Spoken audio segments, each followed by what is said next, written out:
नमस्कार मु स्वर्णप्रभा कटुआ। आज कवि शैलज रविंकर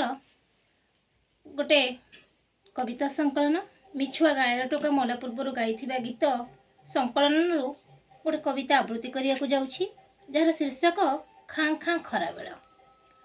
गुमसुम अंधार रे सिझी सिझी मागिदेली फर्चा खरा टिके मागिथिले होइथांता आंजुले आलुओ ओलट बुझिल राम ओलट बुझिल राम एकी हेला कुढ़ेल मो उपरे जेते थिला सबू खाँ खाँ एई खरा बेल।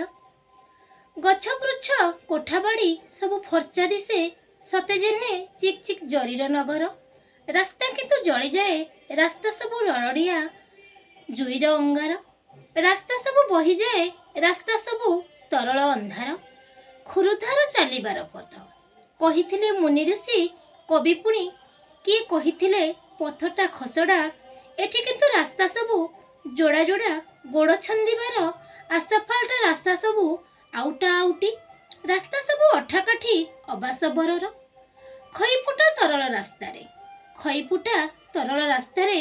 फक फक डेई डेई एका एका दौड़ीबाकू हुए फक फक डेई डेई एका एका दौड़ीबाकू हुए गोटिकिया बणी परी निछाटिया निशेष क्षेत्र पिला बेले बो कहिबार शुणिथिली खरा बेलाए आखि बुझी किछि क्षण जदि सोई पड़ संज आसीबनी आसीबनी रातिर अंधार आसीबनी ककबाया खरा बेल अटकी जीव खेल पड़ियारे फक फक डेई डेई आज क्लांत मन और शरीर शोईगले टिके बोधे खरा बेल अटकी जाता खेल पड़ियारे किंतु एई खरा बेल किंतु एई खाँ खाँ निशब्द निर्जन रास्ता खाली रास्ता खाली रास्ता खाली रास्ता खाली जोजन जोजन एबे भी सरेई घर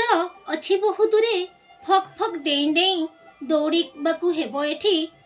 एका एका खूब एका एका झामुरए जलंता नियारे खूब एका एका झामुरए जलंता नियारे। नमस्कार।